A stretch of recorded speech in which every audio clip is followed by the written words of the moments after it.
नवी मुंबईमध्ये महाराष्ट्र भवन व्हावं यासाठी गेली 12 वर्ष सातत्याने माझा प्रयत्न होता। सभागृहामध्ये वेगवेगळ्या आयुध्यातून लक्षवेधी प्रश्न मांडत होती। शिडको प्रत्येक वेळी काही ना काही कारण सांगत होती। आता ह्याचं टेंडर झालेलं आहे।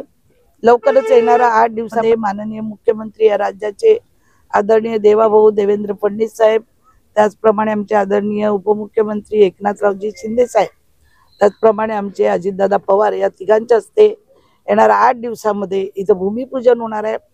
त्यामुळे आम्ही हे सगळे कार्यकर्ते भूमिपूजनाची पूर्वतयारीसाठी की तयारी कशी पद्धतीने केली पाहिजे, काय केली पाहिजे यासाठी आज आम्ही सगळा पाहणी दौरी इथे करत आहोत।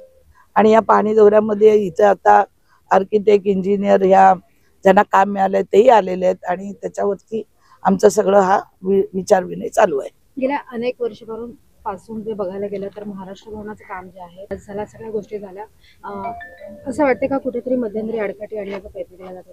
ते तर आपल्या सगळ्यांनाच माहिती आहे। नव्या मुंबईमध्ये कुठलंही मी काम घेतलं, मग हॉस्पिटल असेल, मरीना असेल किंवा महाराष्ट्र भवन असेल, हे 3 मोठे मोठे प्रकल्प माझे आपल्याला माहिती आहे गेलं किती दिवसापासून अडकलंय। तर नशीब आहे महाराष्ट्र भवनच्या साठी सतत टोळे मारले जायचे विरोधकांकडनं की टेंडर झालंय तरी होत नाही, पण काही अडचणी असतात, इन्व्हायरमेंटची परवानगी नव्हत्या, सगळ्या आता अडचणी दूर झालेल्या आहेत। आता कोणी अडचण टाकायचं काम केलं तर ते सरकारला आणि पब्लिकलाही कळेल हे महाराष्ट्र भवन वाशीकरांसाठी किती महत्वाचं आहे आणि या महाराष्ट्रासाठी सुद्धा किती महत्वाचं आहे हे लोकांना जनतेला कळून चुकलेलं आहे। इथला मराठी माणूस, ह्या मराठा माणसाचे मला किती वेळा फोन आलेले आहेत की ताई हे महाराष्ट्र भवन करताना काही अडचण असेल, काही मदत असेल तर तुम्ही आम्हाला सांगा, आम्ही तुमच्या मागे पाठीमागे उभं आहे। पण हे महाराष्ट्र भवन हे नव्या मुंबईत झालं पाहिजे आणि त्याचं आता येणाऱ्या 8 दिवसामध्ये हा प्रकल्प भूमिपूजनासाठी पुढे चाललेला आहे आणि त्यासाठी आम्ही सगळे आज या साईट महाराष्ट्र भवन उभं करताना माननीय अजितदादा पवार यांनी सांगितलं की पैसा कमी झाले तर मी अर्थमंत्री आहे, तुम्हाला पाहिजे ते गेल्या वेळी तेच होते, यावेळी तेच आहे नशिबाने। आणि त्यांनी सांगितलं कुठेही त्यावेळी ते विरोधी पक्षात असताना सुद्धा त्यांनी सांगितलं महाराष्ट्रात महाराष्ट्र भवन झालं पाहिजे आणि आपली संस्कृती आपली कला ही टिकली पाहिजे। इतर भवनांची इथं सगळे आपण बघतो त्यांच्या भवनामध्ये त्यांचे मंत्री येतात, सांस्कृतिक कार्यक्रम होतात सगळं, तर कुठेही तुम्हाला एकही पैशाची मी कमी पडून देणार, मी स्वतः लक्ष घालीन या महाराष्ट्र भवनाच्या बांधणीमध्ये आणि हे महाराष्ट्र भवन महाराष्ट्रामध्ये देखणं आणि त्यांनी सांगितलं दिल्लीपेक्षाही सुंदर हे महाराष्ट्र भवन होईल। एक मुद्दा महत्वाचा आहे की भवनं उभारली जातात मात्र ती फक्त मंत्र्यांसाठी, आमदारांसाठी, खासदारांसाठी, सर्वसामान्यांसाठी भवनं राहत नाही, त्यांना तिथे रूम देखील मिळत नाही। या महाराष्ट्र भवनामध्ये आपण पुढचं नियोजन कसं केलं? आपण खूप चांगला प्रश्न विनयजी विचारलेला आहे। या महाराष्ट्र भवनामध्ये महाराष्ट्रातल्या आपली शेतकऱ्यांची मुलं असतील, प्रकल्पग्रस्तांची मुलं असतील, ती महाराष्ट्र राज्यातून नवी मुंबई मुंबईमध्ये जेव्हा प्रशिक्षणासाठी येतात, पोलीस भरती आपण पाहिली असेल, आपणच कितीतरी वेळा बातम्या करून दाखवल्या, गार्डन मध्ये झोपतात, त्यांना पाण्याची व्यवस्था नसते, शौचालयाची व्यवस्था नसते कसली।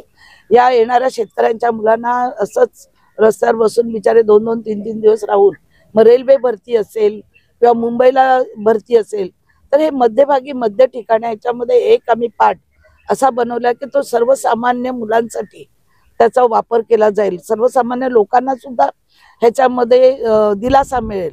आणि ही जी मुलं जेव्हा येतात त्यावेळी ते एक बिल्डिंग अशी सेपरेट आपण त्याच्यात तयार करतोय की त्याच्यामध्ये येणाऱ्या मंत्र्याबरोबर येणारे ड्रायव्हर असतील, पी असतील, त्यांची वाताहत होते। कधी वस्तीला आता सगळ्या मिटिंगी कोकण भवनला होतात, जागा कमी पडते, पुढच्या मिटिंगी संपूर्ण राज्याच्या नवमुंबईत होतील, त्यावेळी तशा पद्धतीने हॉल सांस्कृतिक भवन बनवलेलं आहे। आणि राज्यात जे आपलं उत्पादन केलेलं महिला बचत गटांनी काम आहे किंवा राज्यात आपले वेगवेगळ्या पैठणी असतील, येवल्याच्या असतील, पंढरपूरच्या असतील, जिथे तिथे हातमागाच्या आपल्या वस्तू असतील, खादी ग्रामोच्या स्वदेशी मालाला इथे मोठ्या प्रमाणात बाजारपेठ कशी मिळेल त्यासाठी सुद्धा आम्ही इथे लक्ष देणार आहे। आणि त्यासाठी मोठी मोठी दालनं, हॉल, लग्न कार्याला हॉल, दालनं असं सगळे ह्याच्यामध्ये नियोजन केलेलं आहे। नाही मला नाही, ह्या नवी मुंबईकरांना त्याच्यात खूप आनंद आहे। आपण त्यांच्याशीच बोललेलं बरं, कारण सातत्याने नवी मुंबईकरांनी माझं डोकं घेतलं होतं, निवडणूक झाली तरी अजून होत नाही, पण आपल्याला माहिती आहे काही अडचणी कशा असतात, काही अडचणी मुद्दाम टाकल्या जातात, उभ्या केल्या जातात। आता सुद्धा मी आज हे सांगते, आता सुद्धा कोण काय करेल सांगता येत नाही। हॉस्पिटलचं तर आपण बघितलं, रोज कोर्टात जातात, रोज या प्लॅनमध्ये नाही, डीपी सगळं करून आणलं तरी काही ना काही उद्भवत असतं. ठीक आहे, जरा वेळ लागेल कुठल्याही गोष्टीला, पण चांगली कामं करायला जनता जनार्दन हे वाशीचं हृदय आहे, नवी मुंबईचं वाशी हृदय आहे. आणि इथे राहणारा मराठी माणूस, या मराठी माणसाला सुद्धा याचा खूप मोठ्या प्रमाणात फायदा होणार आहे. मराठी भाषा, मराठी संस्कृती ते टिकली जाणार आहे, त्याचा मला जास्त आनंद आहे.